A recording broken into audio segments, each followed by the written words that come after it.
Assalamualaikum warahmatullahi wabarakatuh. Alhamdulillahirabbil alamin wassalatu wassalamu ala asyrofil anbiya'i wal mursalin wa ala alihi wa sahbihi wa man tabi'ahum bi ihsanin ila yaumiddin. Amma ba'du. Alhamdulillah, jemaah Masjid Al-Mujahidin, mudah-mudahan kita dirahmati Allah Subhanahu wa taala, dimudahkan Allah urusan kita, dilapangkan Allah rezeki kita, serta kita diberi Allah hidayah dan taufik. Amin ya rabbal alamin.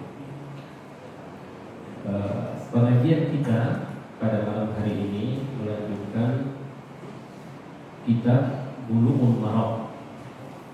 Bulughul Maram karya Ibnu Hajar Al-Asqalani, bab khusyuk. Jadi khusyuk itu adalah bagian penting dari sholat, walaupun bukan merupakan rukun sholat. Artinya sholat dianggap sah walaupun tidak khusyuk, cuma makruh, berkurang pahalanya. Yang kita pelajari dari yang lalu-lalu adalah segala hal yang merusak kekhusyuan seseorang dalam sholat. Ya, misalkan gerakan-gerakan yang tidak perlu. Ya, misalkan lagi tentang orang yang lewat di depan orang yang sedang sholat, itu mengganggu kekhusyuan. Makanya kita kalau sholat itu pakai apa? Sutra.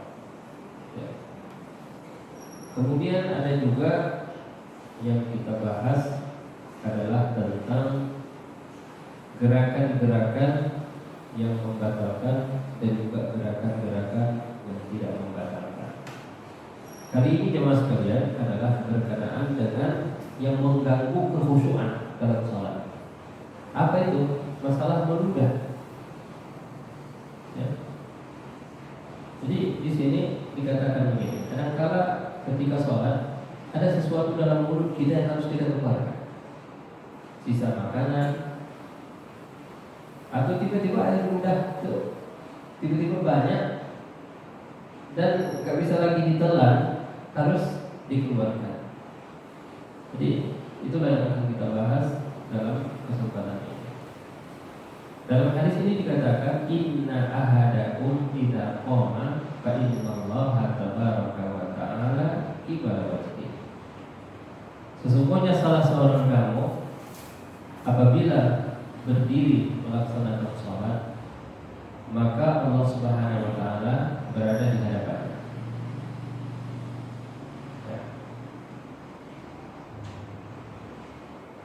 Fala yabsuqanna qibala wajhihi, maka janganlah dia meludah ke depan. Ya. Wala an yaminihi, dan jangan pula ke kanan. Wal yabsuq an yasarihi tahta rijlihi al-yusra. Hendaklah dia meludah ke sebelah kiri di bawah kaki kirinya. Fa'in ajilat bihi badiratun falyaqul bisawbihi akada thumma tawa sawbahu ba'dahu ala ba'd. Dan jika terlanjur maka hendaklah ia tumpahkan ke pakaiannya. Beliau kemudian melipat bajunya satu sama lain. Ini dilipat begini, jadi digesek gitu ya, menjadi. Hadis ini adalah hadis sahih. Jadi agama kita ini Pak mengatur segalanya diatur dalam agama kita ini. Ya, semua diatur sedemikian rupa, mulai ibadah primer maupun ibadah sekunder. Termasuk diantaranya ada peludah ataupun ada ketika kita sholat tiba-tiba ada dahak yang harus kita keluarkan. Mari kita lihat satu persatu. Arah ketika meludah.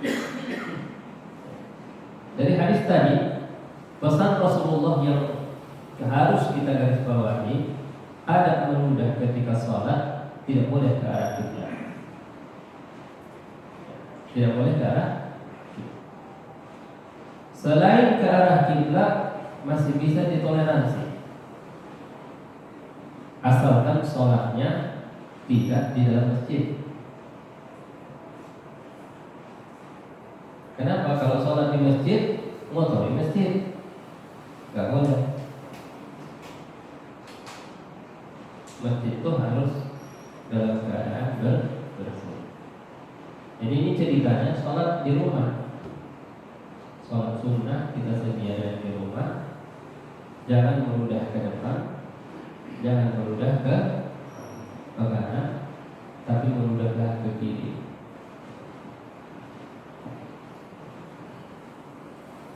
Jika sholat di masjid dan menyebabkan kotor, dalam syarah al-muhaddab dikatakan ini haram. Ya, haram meludah di masjid. Nah, kalau mau yang terpaksa, kita lagi makmum ini, nggak bisa ditahan, Pak. Meludah ke depan nggak boleh, ditelan juga nggak boleh. Jadi bagaimana caranya? Meludahlah ke pakaiannya.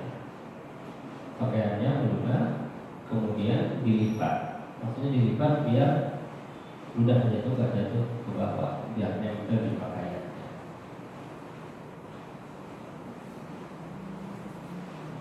Jadi jangan sampai gara-gara meludah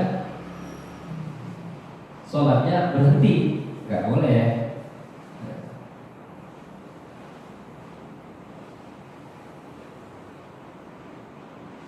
Itu tadi meludah. Dalam hadis riwayat Abu Hurairah diceritakan Rasulullah pernah berpesan kepada orang yang sholat, kalau mau meludah hendaknya menghindari arah kiblat. Kenapa? Karena dia sedang bermunajat kepada Allah Subhanahu wa taala. Apa arti munajat? Itu berbisik-bisik dengan Allah. Apa bisik-bisiknya? Alhamdulillahirabbil alamin, Ar-Rahmanir Rahim, Maliki yaumiddin, Iyyaka na'budu wa iyyaka nasta'in. Jadi dia sedang berbisik-bisik dengan Allah Subhanahu wa taala. Masa ketika begitu dia meludah ke arah kita. Dan dilarang meludah ke kanan. Kenapa? Karena di kanan ada malaikat. Ya, kiraman katibin, malaikat mencatat maka disuruhlah kita untuk meludah ke kiri, ya, dengan syarat tidak sedang berada di masjid. Kalau berada di masjid tidak boleh. Lalu bagaimana adab meludah jika berada di luar sholat? Kalau di luar sholat, wa yukrahul busaqu kharijas sholati qibala wajhihi mutlaqan wali jihatil kiblati wajihati yaminihi al-qiblah. Dimakruhkan meludah di luar sholat menuju ke arah depannya secara mutlak. Ya. Qibala wajhihi. Jadi kalau meludah itu jangan ke depan gitu. Enggak sopan menurut syariat. Ya, meludah ini ilmu baru. Ya. Kemudian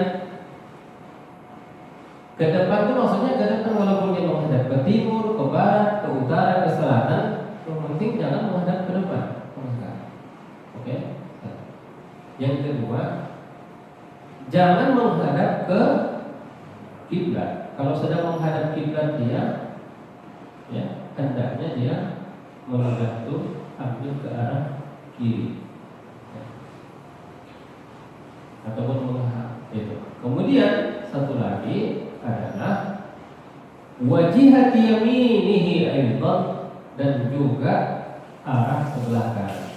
Itu ada 3 yang tak boleh tempat meludah. Yang pertama ke depan, yang kedua ke kiblat, yang ketiga ke kanan.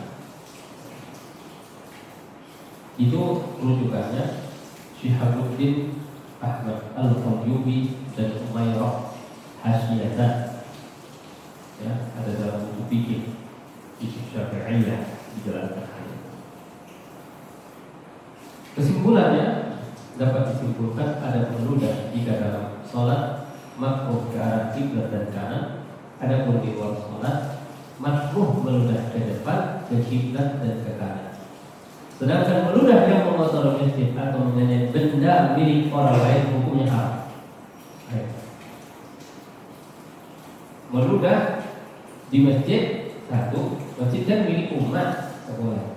Atau meludah mengenai milik benda orang lain, sepeda orang, motor orang, mobil orang, rumah orang, pakaian orang, badan orang, itu hukumnya haram, enggak dibenarkan dan juga tidak dibolehkan. Jadi itu Bapak dan Ibu mengenai bab tentang meludah ini. Ya, sampai di sini apakah ada yang mau ditanyakan? Ada yang kurang jelas? Silakan. Ya. Mengenai yang tadi Pak, meludah di luar sholat, tadi kan ada 3 Pak. Ya. Jadi kalau misalnya saya lagi menghadap ke sana nih Pak, Ya. saya menghadap kiblat kan di sini ya Pak. Ya, ya. Nah, tapi mungkin kalau orientasi kita itu di tempat umum gitu Pak. Nah, sementara kita melihat got kita itu ada got di sebelah kanan, sementara di sebelah kiri enggak. Itu jadi boleh nggak Pak kita tetap ke kanan Pak, mungkin ada got di kanan? Karena di kiri nggak ada got dan kita lebih dekat dengan posisi got yang di kanan, sehingga kita mau nggak mau ada kanan gitu Pak untuk memudahnya gitu. Ya. Bukan nggak boleh, hukumnya makruh. Kalau ada got Pak. Iya, walaupun ada got gitu. Tapi memang meludahlah pada tempat meludah. Ya, meludahlah pada tempatnya gitu ya. Tapi bagaimana kita memposisikan tempat meludah itu sebelah kiri kita? Kan bisa kita kirikan ya. Umpamanya tempat itu sebelah kanan saya, ya kan? Nah, saya menghadap ke arah kiblat, ke arah sini dulu, baru meludah ke kiri gitu. Jangan meludah ke sebelah kanan, karena sebelah kanan itu ada malaikat. Masalah ghaibiyah, masalah yang gaib yang tidak kita. Jadi bukan berarti gini, mau foto hajat, mau apa, cebok. Yang paling mudah itu pakai tangan kanan, ya kan? Pokoknya kita mau katakanlah memegang satu kotoran, yang paling dekat tangan kanan kita, ya kan? Sementara tangan kiri kita agak jauh. Apakah kita akan menyentuh itu dengan tangan kanan? Tidak juga. Nah, kita harus bagaimana caranya agar tetap aja tangan kiri yang kita gunakan. Nah, misalkan mau salaman sama orang, gini, salaman. Kebetulan yang paling enak salaman tuh tangan kiri. Apa kita salaman pakai tangan kiri? Tidak juga. Nah, jadi walaupun tadi gotnya sebelah kanan kita, tinggal kita berbalik arah sehingga posisi got itu berada di sebelah kiri kita, kemudian kita meludah di belakang. Nah, kemudian masalah arah itu kan nisbi. Nisbi maksudnya tergantung di mana posisi kita, ya. Boleh jadi kanan, boleh jadi yang kanan menjadi kiri, yang kiri juga boleh menjadi kanan, tergantung posisi kita berdiri sebelah. Mudah-mudahan jelas, ya Pak. Ada lagi? Iya Pak. Jadi berarti beda hak. Iya. Bisa ditelan. Kalau zaman sekarang kan lebih mudah. Kalau kita tahu kita udah ada blue, ya kan? Kemudian ada batu, tinggal kalau ke masjid itu bawa tisu. Ya, tisu kan ada. Nah, tisu itu ditaruh di tisu dikantongi lagi. Jadi meludah ke sebelah kiri. Kalau nanti meludah ke bawah, kotor masjid. Ya, meludah ke baju kita kotor. Ya kan? Zaman dulu belum ada tisu, ya, yang bisa dibawa seperti itu. Ya. Masalahnya ludah ini nggak najis, ludah nggak najis, ingus nggak najis, tapi menjijikkan. Ya. Jadi benda itu ada yang menjijikkan, tapi Ada yang menjijikkan tapi tidak najis. Ya, ada yang tidak menjijikkan tapi najis. Khamar itu kalau dilihat dari bendanya nggak menjijikkan, ya kan? Tapi najis.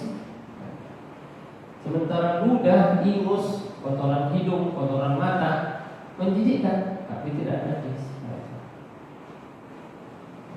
Jadi caranya adalah bawa tisu, kemudian meludah ke arah sebelah kiri, kemudian disimpan lagi. Setelah sholat baru nanti dibuang di tempat sampah, tempat kotor. Ini ditelan aja nggak apa-apa ya Pak? Ditelan juga nggak apa-apa. Tapi kadang nggak bisa ditelan karena terlalu banyak ya. Ya. Apalagi ada sisa-sisa makanan. Makanya memang ketika sebelum sholat itu kita dianjurkan untuk madmadah. Madmadah apa? Berkumur-kumur. Salah satu sunnah wudu adalah madmadah, berkumur-kumur. Kata Nabi, wabaligh fil madmadati wal istinsar. Dan kencangkan ketika kamu berkumur-kumur dan ketika memasukkan serta mengeluarkan air dari hidung. Maksudnya betul-betul sampai betul-betul bersih mulut kita. Tidak ada lagi sisa-sisa makanan di dalam mulut kita, karena itu nanti berkaitan dengan kekhusyuan kita ketika kita sedang sholat.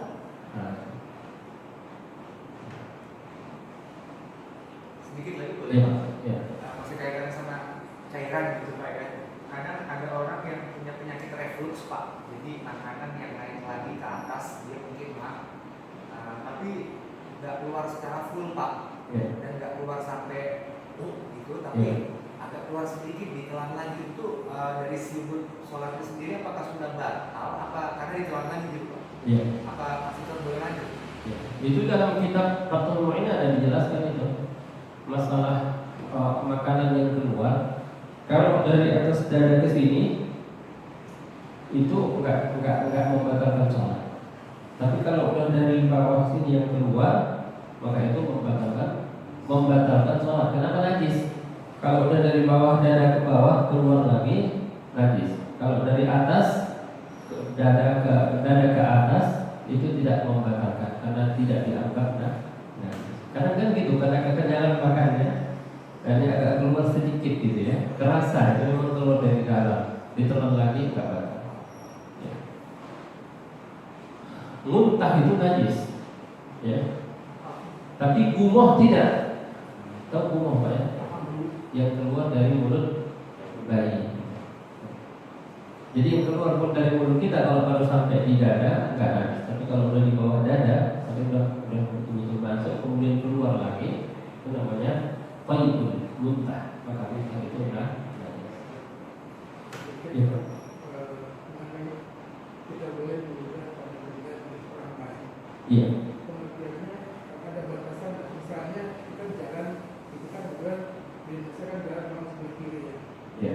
Memungkinkan juga untuk menggunakan kiri. Tapi di kiri itu ada tanaman dari orang, ada rumputan, kayak gitu kan. Bisa termasuk di orang juga. Ukurannya adalah apakah orang tersebut marah atau tidak.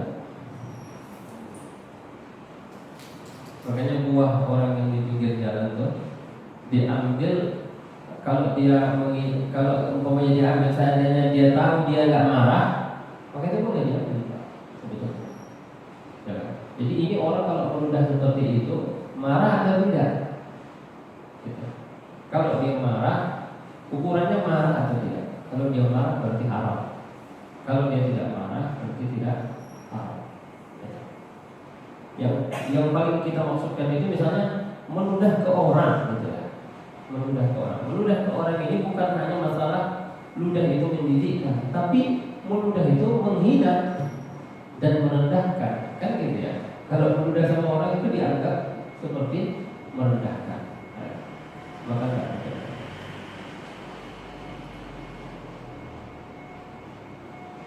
Mudah-mudahan bisa kita pahami ini masalah ludah ini. Jadi kalau bisa sebelum sholat itu selesaikan dulu masalah ludah ini, ya.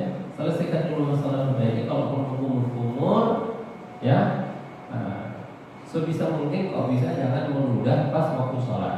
Tapi kalau tidak bisa dihindarkan lagi, maka satu, kalau kita di rumah sendirian, kita menunda ke arah kiri, ya, dengan syarat tadi nggak ada orang di kiri gitu. Nah, yang kedua, kalaupun ada orang di kiri, kita menunda kepada pakaian yang kita pakai gitu, ya. Kemudian setelah menunda supaya nggak jatuh dilipat begini. Tapi ada gerakan, ya, tapi kan dicontohkan Nabi.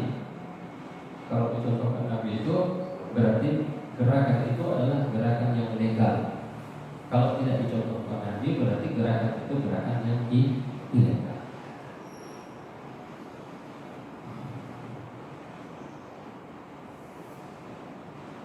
Termasuklah sama menunda dengan berdahak juga sama.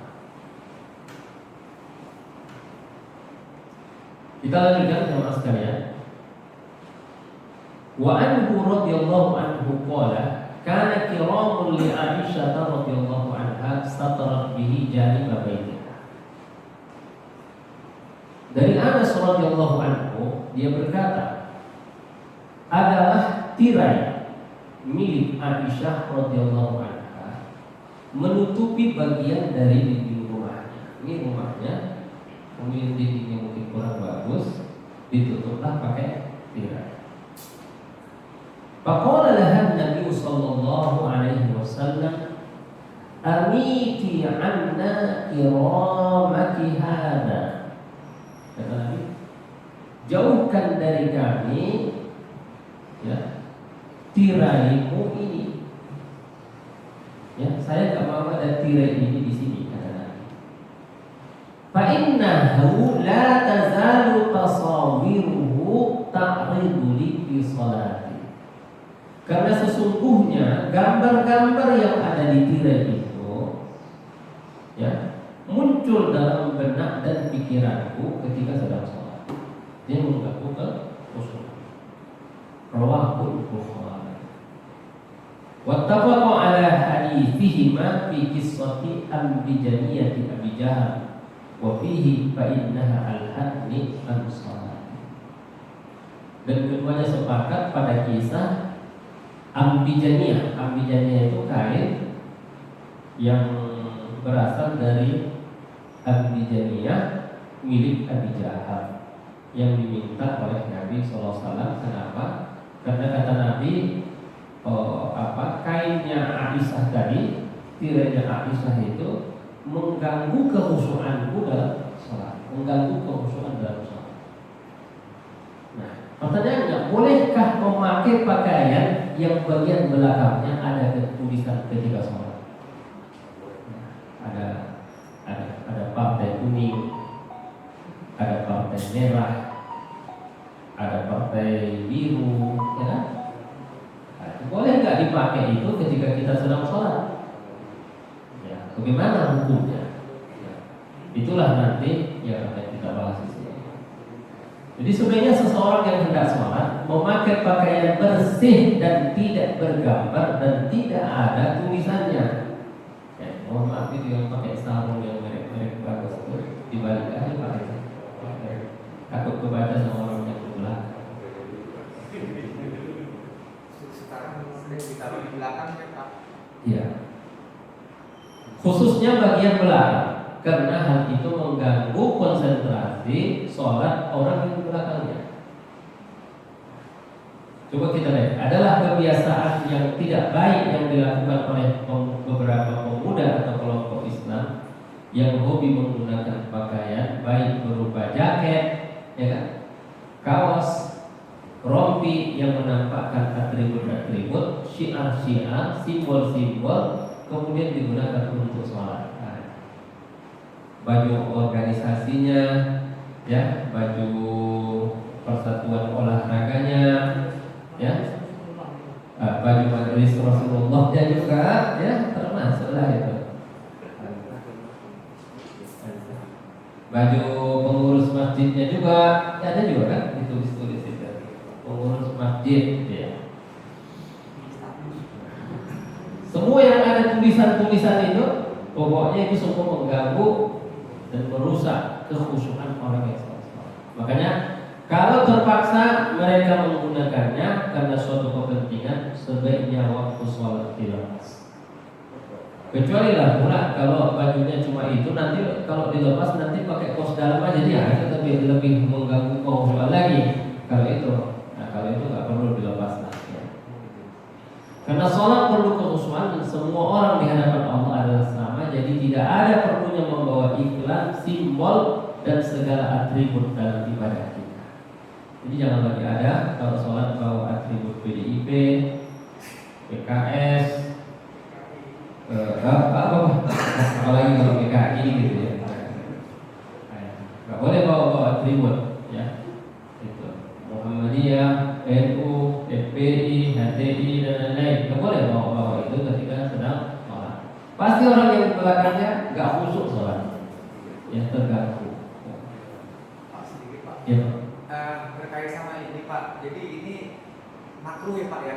Makruh. Nah yang kedua gini Pak. Mengenai kekhusyuan, kira-kira mungkin 2 bulan atau sebulan yang lalu saya pernah bertanya sama Bapak, bagaimana Pak ketika ada gangguan domestik berupa anak-anak gitu Pak? Waktu itu jawabannya belum sempat clear Pak, apakah memang ada semacam clue yang sebaiknya anak-anak nih bagaimana? Karena waktu itu kan kita membiarkan aja Pak, ada kawan-kawan. Nah, itu khusyuk kita relatif terganggu gitu Pak. Gimana itu Pak ya? Memang ada sesuatu arahan tertentu atau kebijakan? Kalau anak-anak ini ada contohnya dari Nabi. Ya, Nabi sedang sholat pun Hasan dan Husain naik ke punggungnya. Bahkan Nabi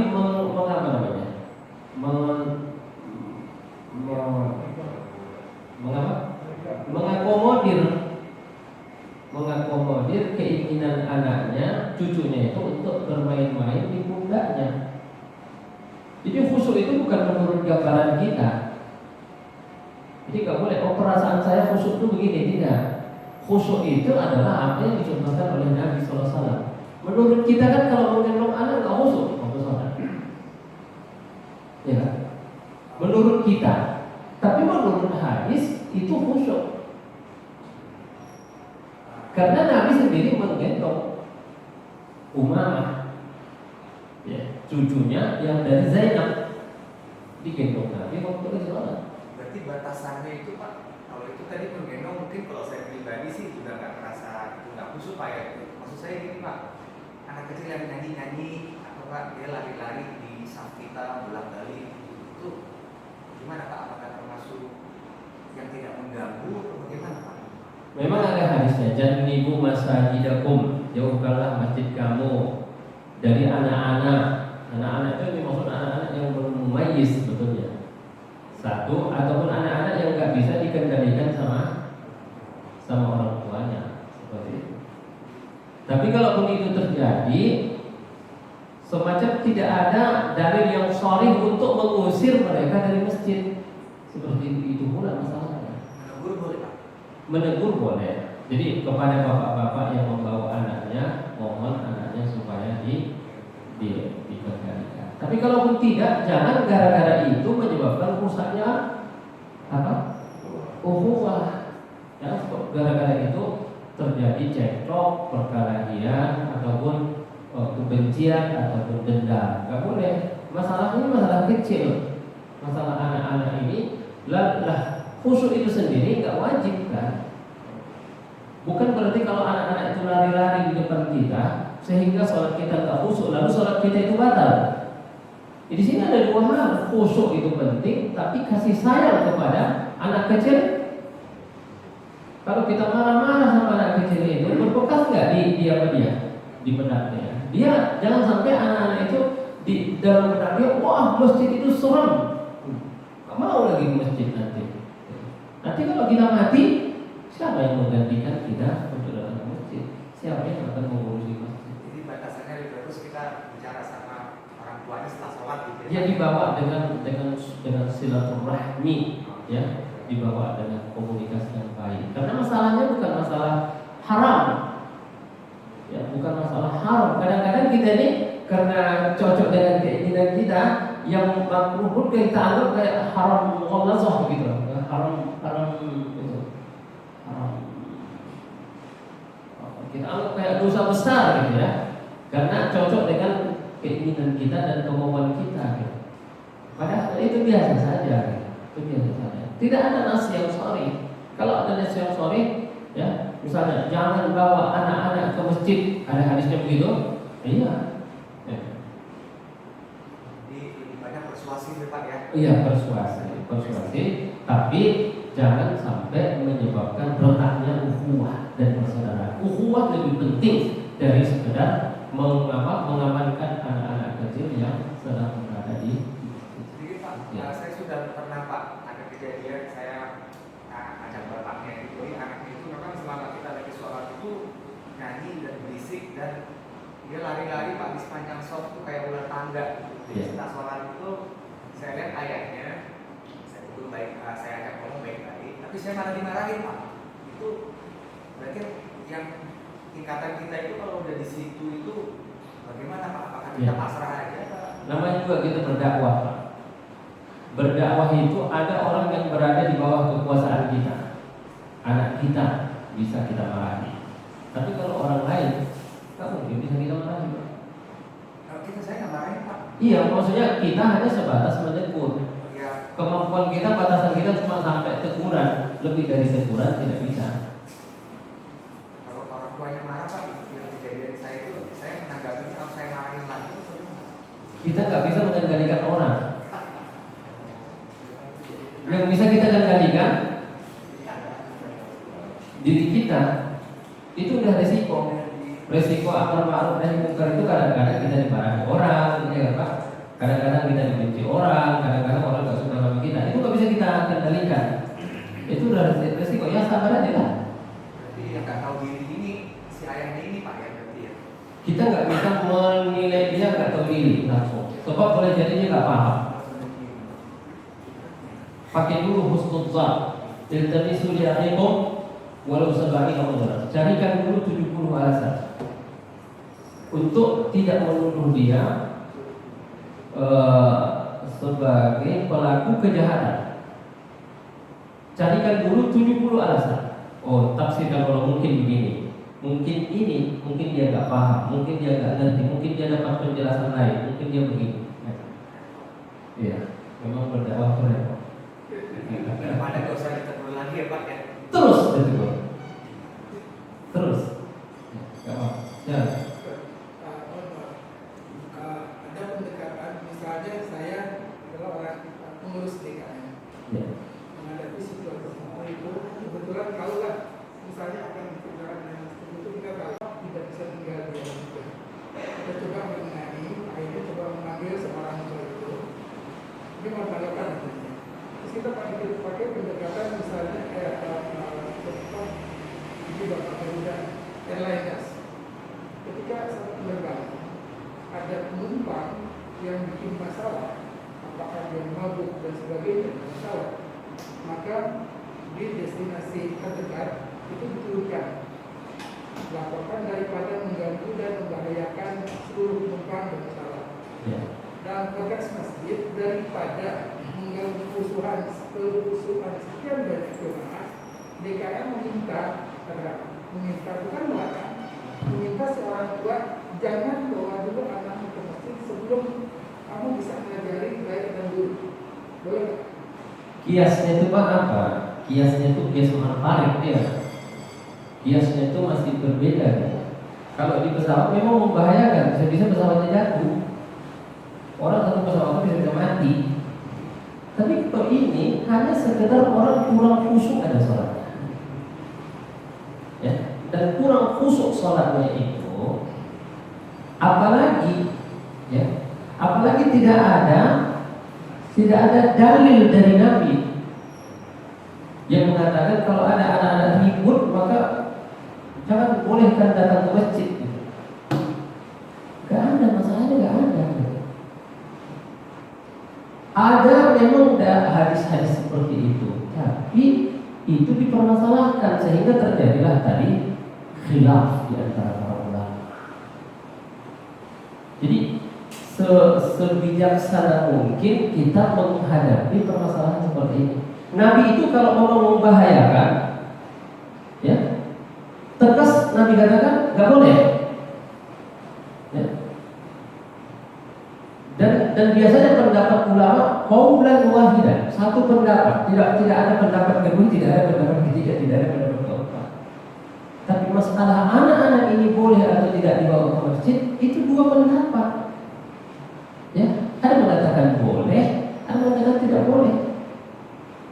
Ya, anak-anak yang mengganggu kehusuan itu ada mengatakan boleh, ada mengatakan tidak boleh. Mengatakan boleh, dia kan anak-anak. Ya. Karena dia anak-anak, nggak mungkin kita memperlakukan dia seperti orang dewasa. Kita harus memperlakukan dia seperti anak-anak.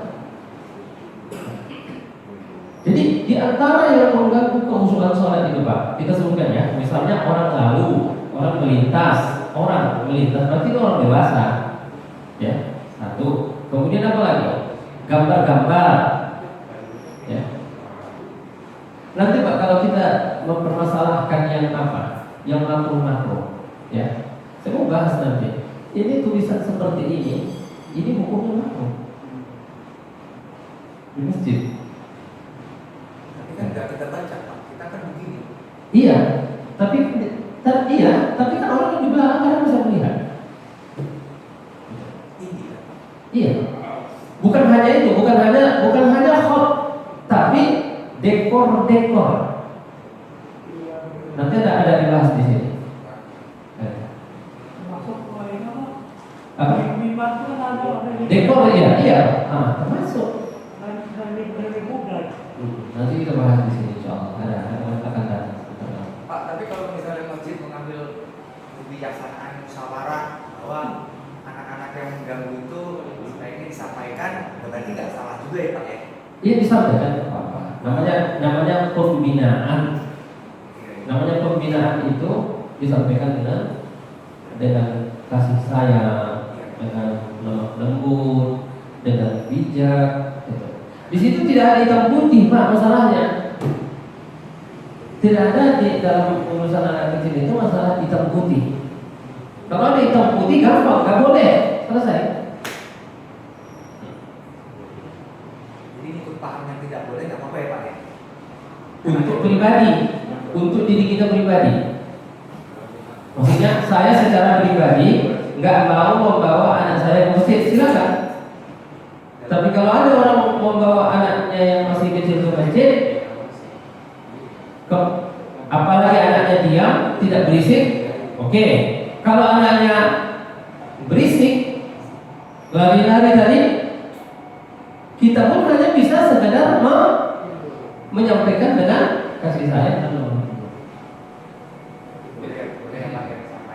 Iya, sampaikan aja. Kan bisa nanti dia bilang sama anaknya, ya. Insyaallah sekeras-keras anak itu, kalau dia udah bisa paham, bisa kok berubah. Tapi malah jadi agak tanggung Pak. Dia jadi marah. Nabi aja boleh anaknya bawa ke cucunya. Jadi saya ketika dididik Iya, saya memang. setakman Pak. Iya. Memang nggak ada hitam putih. Walaupun khusyuk itu hak jemaah juga Pak. Iya. Tapi khusyuk itu, makanya mungkin itu khusyuk itu nggak sampai wajib hukumnya. Nggak sampai wajib. Yang wajib itu rukun sholat. Kalau rukun sholat itu wajib. Nah, kalau khusyuk itu nggak sampai wajib. Di sini ada saya tulis itu ayat. Menghilangkan segala sesuatu yang mengganggu, melalaikan seseorang dari sholatnya, berupa warna-warni, dekorasi di arah kiblat dan apa saja yang mengganggu kehusuan. Sebaiknya menghindari tempat yang di tempat tersebut ada sesuatu yang melalaikannya dari sholatnya dan mengganggu kehusuannya. Ya. Syariat amar ma'ruf nahi munkar dengan menghilangkan sesuatu yang bertentangan dengan syariat dalam batas kemampuan. Baiknya perangkat Nabi di mana beliau tidak langsung turun tangan menghilangkan tirai tersebut demi menjaga perasaan istrinya. Waktu ada tirai itu kan, bukan Nabi yang nyopot, tapi Nabi bilang apa? Hai Aisyah, tolong dicopot, demi menjaga perasaan istrinya biar tidak sedih. Ayo Pak. Bahwasanya gambar-gambar memiliki pengaruh pada hati dan jiwa-jiwa yang bersih, apalagi lebih dari sekedar gambar, video, apa itu mempengaruhi. Karahatu zakhrafatil masajid wa tazwijiha, makruh hukumnya ya, membuat dekor masjid dan ukiran-ukiran yang mana hal tersebut melelehkan orang yang sholat dan melelehkan dari mentadabburi sholat yang mereka lakukan dengan memperhatikan ukiran-ukiran, dan begitu pula sholat di atas sajadah-sajadah yang ada ukiran. Kayak gini nih Pak, maaf nih, gambar kayak gini. Lah iya, maksudnya yang makruh-makruh itu banyak Pak gitu. Kenapa giliran makruh masalah anak kecil tadi kita ngotot banget, ya kan? Padahal sajadah kita itu makruh gitu. Gak ada pernah kita ngotot gitu, karena cocok dengan kemauan kita gitu. Nah, itu. Jadi orang yang apa ini, orang yang muslim itu dia gak punya keinginan, Maaf, Pak. gak punya keinginan pribadi. Silakan. Kalau saya sholat di sebelah sana, itu yang tahan itu Pak Mardiana. Nah, Pojok sana. Kalau saya di sebelah sana nggak bisa sholat, nggak bisa rusuh. iya, Karena jadi bacain judul-judul buku. iya itu dia. Jadi sebaiknya nggak di situ juga ya. Iya. Banyak, makanya saya bilang banyak yang makruh-makruh itu banyak. Makanya biasa saja, sebisa mungkin dilakukan, dihindari. Tapi kalau tidak bisa, nah, tidak ngotot gitu. Umpamanya apakah gara-gara masalah buku ini nanti bertengkar dengan pengurus masjid? Tutup, kalau nggak ditutup pokoknya saya nggak mau lagi sholat di situ. Wah boleh, itu haram. Ayo, nggak boleh gitu, kira-kira itu ya. Jadi penyikapannya, kecuali kalau yang haram jadah gitu ya. Kalau udah haram banget itu, oh itu baru gitu. Misalnya ada alat musik di masjid gitu ya, ada orang joget-joget di masjid, nah itu baru. Tapi kalau masalah yang makruh tadi, ya masalah anak itu tadi bukan masalah haram dan halal di situ, itu masalah mengganggu kekhusyuan. Khusyuk itu hukumnya apa? Sunnah, nggak sampai wajib. Mengenai sejadah ini makruh Pak, itu waktu itu nggak disampaikan Pak. Yang waktu itu kita membahas dua hasta itu Pak. Ya, itu kan kita membahas masalah satir, masalah sutra. Ya, ini kan membahas masalah gambar. Ini jadi nggak makruh Pak. Celup-celup besok mencelup. Lah iya, yang bagus itu yang polos gitu ya. Ada yang cocok gitu, polos. Ini bolos. Polos. Kalau Ustaz, Apalagi misalnya kalau lagi orang pergi haji itu apa? Memamerkan sajadahnya yang mahal harganya gitu ya. Nah, itu lebih bertambah-tambah lagi. Ada faktor kesombongan. Gimana Pak? Silakan. mohon penjelasan yang lebih jauh dikaitkan dengan makna minum ayat 1 dan 2. Berjumlah orang-orang yang beriman, yaitu orang-orang yang khusyuk dalam sholat. Iya, pada aflah dan mu'minun alladzina hum fi. Golongan yang beruntung itu. Iya. Golongan yang beruntung, kalau orang bisa khusyuk sholatnya beruntung. Tapi khusyuk itu ya, bukan khusyuk hanya dalam sholat. Khusyuk itu apa dia? Tunduk. Jadi sholatnya itu menghasilkan ketundukan terhadap semua perintah Allah dan ketundukan terhadap semua larangan Allah. Itu namanya khusyuk. Jadi jangan dianggap khusyuk itu khusyuk yang 5 menit itu. Enggak, bukan itu. Ya, pada aflahul mu'minun alladzina hum fi shalatihim khashi'un. Jadi coba kita baca nanti tentang khusyuk itu. Khusyuk itu adalah hasil dari sholat itu menghasilkan kekhusyuan, ketundukan, kepatuhan terhadap semua perintah Allah dan semua larangan Allah. Ya. Jadi yang kita pelajari ini dari sisi fikihnya, oh ternyata melewati orang lewat di depan kita mengganggu kekhusyuan. Kemudian ada gambar-gambar, ada dekor-dekor, ada tulisan-tulisan kaligrafi itu mengganggu kekhusyuan. Misalkan lagi ada apa lagi yang mengganggu? Berkaca pinggang itu juga mengganggu kekhusyuan. Ada itu. Oh itu ada Pak dalilnya. Ada. Oh enggak, memang begitu perintahnya. Memang itu ada 4 thariqah. Ada yang begini, asyhadu an la ilaha illallah Ada asalkan nada nama Allah. At-tahiyatul mubarakatuh salawatu thayyibatu lillah. Assalamualaikum ayuhan nabi wa rahmatullahi wa barakatuh. Assalamualaikum warahmatullahi wabarakatuh. Asyhadu an la ilaha illallah wa asyhadu anna Muhammadar Rasulullah. Allahumma sholli. Setiap ada lafaz Allah. Banyak Pak itu. Ada 4, ada 5 metode. Semuanya ada hadisnya dan ada dalilnya. Jadi kalau orang ada yang begini kita Ada dalilnya Pak. mengganggu juga kan. Nah, ini kenapa Pak? Mengganggu kenapa? Mestinya kalau ketika tahiyat itu mata kita tertuju ke mana? Ke ujung jari kita, bukan ke jari orang. Kalau ke jari orang sampai seluruh lihat.